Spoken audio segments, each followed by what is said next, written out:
बिहार विधानसभा चुनाव के अंतिम चरण का चुनाव प्रचार रविवार शाम 5 बजे समाप्त हो गया। पूरे दिन प्रचार के अंतिम घंटों में प्रत्याशियों और समर्थकों ने पूरी ताकत झोंक दी। अब प्रचार थमने के बाद मतदाता मंगलवार को मतदान केंद्रों पर जाकर अगले 5 साल के लिए अपनी सरकार चुनेगा। भागलपुर विधानसभा चुनाव में भाजपा प्रत्याशी रोहित पांडे के समर्थन में भोजपुरी सुपरस्टार और सांसद दिनेश लाल यादव निरहुआ का भव्य रोड शो रविवार को स्टेशन चौक से हवाई अड्डा मैदान तक निकाला गया। इस रोड शो में भाजपा सांसद निशिकांत दुबे भी निरहुआ के साथ मौजूद थे। रोड शो के दौरान निरहुआ को देखने के लिए भारी संख्या में लोग उमड़ पड़े, जो उनसे हाथ मिलाने और सेल्फी लेने के लिए तत्पर थे। शहर निरहुआ जिंदाबाद और भाजपा विजय हो के नारों से गूंज उठा। भाजपा कार्यकर्ताओं ने विभिन्न जगहों पर फूल मालाओं से निरहुआ और रोहित पांडे का जोरदार स्वागत किया।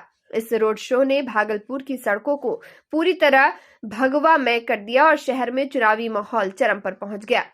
जनता में निरहुआ के प्रति जबरदस्त उत्साह देखने को मिला, जिससे भाजपा प्रत्याशी रोहित पांडे के समर्थन में बड़ी ताकत की झलक मिली।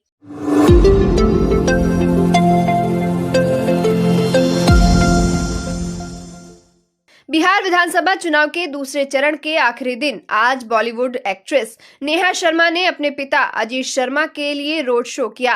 रोड शो में भागलपुर विधानसभा सीट से महागठबंधन प्रत्याशी अजीत शर्मा भी शामिल रहे।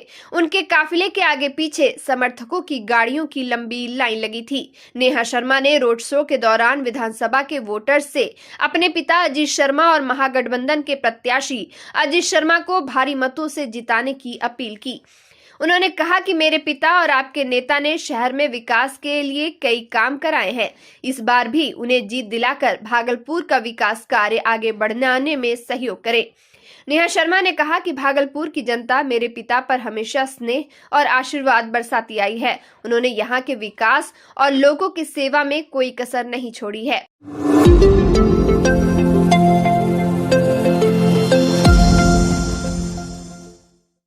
भागलपुर जिले के नाथनगर विधानसभा क्षेत्र के लैलक में रविवार को लोजपा प्रत्याशी मिथुन कुमार के समर्थन में केंद्रीय मंत्री चिराग पासवान ने एक भव्य चुनावी जनसभा को संबोधित किया।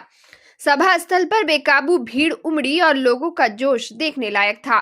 जनसभा को संबोधित करते हुए चिराग पासवान ने कहा कि बिहार में डबल इंजन की सरकार विकास के हर क्षेत्र में बेहतर काम कर रही है। उन्होंने कहा कि अगर जनता एक बार फिर इस सरकार को मौका देती है तो विकास की रफ्तार और तेज होगी। सभा के दौरान एक दिलचस्प पल तब आया जब चिराग पासवान ने भीड़ में एक समर्थक के हाथ पर बना अपना चेहरा वाला टैटू देखा। उन्होंने मंच से उस युवक को बुलाया और प्यार से उसका हालचाल पूछा। इस दृश्य पर भीड़ तालियों और नारों से गूंज उठी। इसी बीच निर्दलीय प्रत्याशी अरविंद कुमार ने भी मंच से मिथुन कुमार के समर्थन की घोषणा की। चिराग पासवान ने उन्हें माला पहनाकर स्वागत किया और कहा कि नाथनगर की जनता का उत्साह इस बात का संकेत है कि इस बार मिथुन कुमार की जीत तय है। उन्होंने भरोसा दिलाया कि विजयी होने पर नाथनगर को आदर्श विधानसभा के रूप में विकसित किया जाएगा। सभा के अंत में चिराग पासवान ने क्षेत्रवासियों से अपील की कि वे अधिक से अधिक संख्या में मतदान कर मिथुन कुमार के हाथों को मजबूत करें और नाथनगर के उज्जवल भविष्य में अपनी भागीदारी सुनिश्चित करें। पूरा जनता का सपोर्ट है, क्योंकि हम लोग एनडीए सरकार के साथ हैं और एनडीए सरकार ने जिस तरह से पूरे बिहार वासियों के लिए मुख्यमंत्री हमारे नीतीश कुमार जी ने और प्रधानमंत्री के सहयोग से जन जन को घर में जाकर के उन्होंने विकास का कार्य किया है, इसलिए सभी लोग खुश हैं कि ये बढ़ता हुआ उभरता हुआ बिहार है। केंद्र सरकार का पूर्ण आर्थिक सहयोग बिहार को मिल रहा है। इसमें इस रफ्तार को अब कोई रोक ना पाए।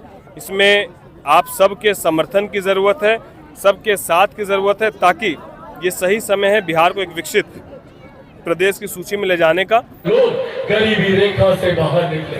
आज भी बिहार में एक बड़ी आबादी है जो मुख्य धारा के साथ जुड़ने की दहलीज पर है।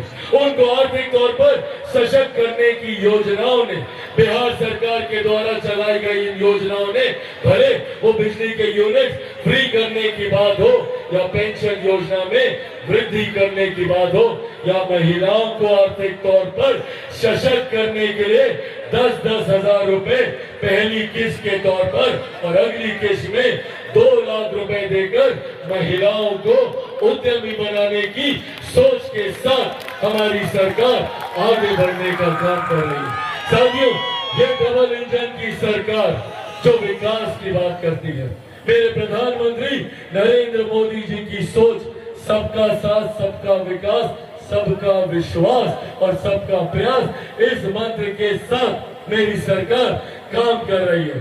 ऐसे में जरूरी है इस सोच को मजबूती देना, इस व्यवस्था को मजबूती देना। वहीं दूसरी तरफ अगर ये महागठबंधन वाले सामने आते हैं तो वही 90 का दशक, वही बांटने की राजनीति, जात पात धर्म मजहब में हम लोगों को दशकों तक बांटकर इन लोगों ने अपनी राजनीतिक रोटियां तो सेकने का काम किया, पर बदले में जब हम लोगों को देने की बारी आई तो इन्होंने हमें सांप्रदायिकता की बात बताई, जातीयता में हम लोगों को बांटने का काम किया।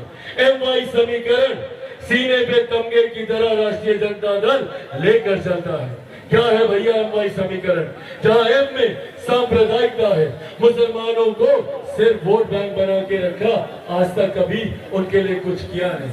वही Y में सारा लाभ एक ही परिवार को मिले, मुख्यमंत्री बनेंगे तो खुद, जेल जाएंगे तो अर्धांगिनी इनके मुख्यमंत्री, अगली पीढ़ी आएगी तो इनका बेटा मुख्यमंत्री का दावेदार, सांसद बनने की आएगी तो बेटियां इनकी दावेदार, कोई गरीब परिवार से आने वाला यादव इनके यहाँ ना मुख्य धारा के साथ जुड़ सकता है, ना किसी सर्वोच्च या बड़े पद पर जा सकता है।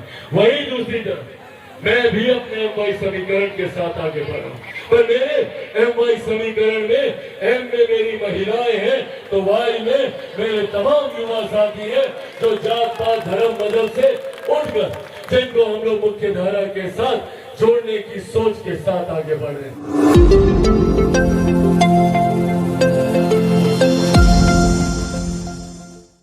भागलपुर जिला अंतर्गत नाथनगर विधानसभा क्षेत्र के लैलक में चुनावी माहौल के बीच भोजपुरी सुपरस्टार और भाजपा सांसद मनोज तिवारी ने लोजपा प्रत्याशी मिथुन यादव के समर्थन में एक विशाल जनसभा को संबोधित किया। मंच पर खगड़िया सांसद राजेश वर्मा भी उपस्थित रहे। जनसभा के दौरान मनोज तिवारी ने अपने लोकप्रिय भोजपुरी अंदाज में गीत गाकर जनता को उत्साहित किया। उन्होंने लोगों से अपील की कि वे युवा, ईमानदार और विकास के प्रति समर्पित उम्मीदवार मिथुन कुमार को भारी मतों से विजयी बनाएं।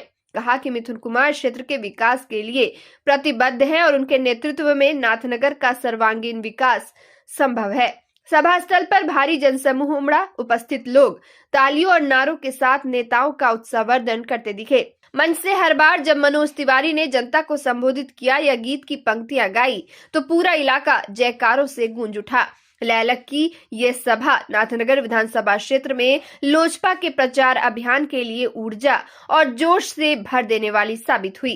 स्थानीय लोगों का कहना है कि मनोज तिवारी की मौजूदगी से चुनावी माहौल में नया उत्साह देखने को मिला है। तो जरूर सुनाएंगे हम आपको, लेकिन गाना गाने के पहले 4 बात कहना चाहते हैं। 4 बात अपने खूंटा में गठिया लीजिएगा। बिहार को आप बताइए, बिहार जहां आ गया है वहां से आगे जाना चाहिए कि पीछे जाना चाहिए? कितने लोग हाथ उठा के कहेंगे आगे जाना चाहिए? अब बताओ, हे हमारे भैया लोग, दीदी लोग, चाचा चाची, बड़े बुजुर्ग, एक तरफ एनडीए है, मोदी जी, नीतीश जी, चिराग पासवान जी, कुशवाहा जी, मांझी जी, मनोज तिवारी, दारा सिंह चौहान, लक्ष्मीकांत मंडल, और दूसरी ये लोग क्या कह रहे हैं कि सीएम जीविका जाना चाहिए बहनों को। ये कह रहे हैं सड़क बननी चाहिए, बड़े बड़े पुल बनने चाहिए।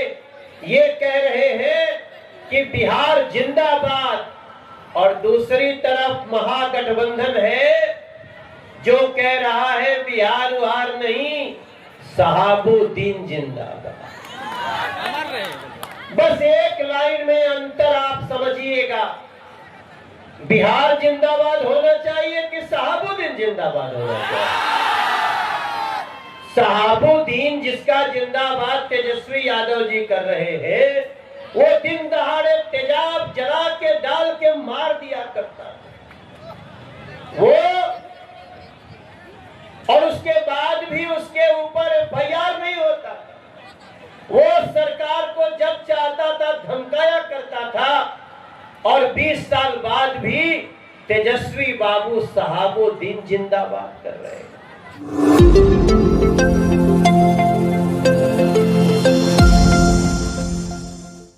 बिहार विधानसभा चुनाव के अंतिम चरण का चुनाव प्रचार रविवार शाम 5 बजे समाप्त हो गया। पूरे दिन प्रचार के अंतिम घंटों में प्रत्याशियों और समर्थकों ने पूरी ताकत झोंक दी। अब प्रचार थमने के बाद मतदाता मंगलवार को मतदान केंद्रों पर जाकर अगले 5 साल के लिए अपनी सरकार चुनेगा। नाथनगर विधानसभा सीट क्रमांक 158 पर इस बार का मुकाबला बेहद दिलचस्प हो गया है। महागठबंधन और एनडीए दोनों ही अपनी अपनी जीत को लेकर आश्वस्त नजर आ रहे हैं। रविवार को प्रचार समाप्त होने से ठीक पहले महागठबंधन के प्रत्याशी जेड हसन ने प्रेस कॉन्फ्रेंस कर अपनी जीत का दावा ठोका।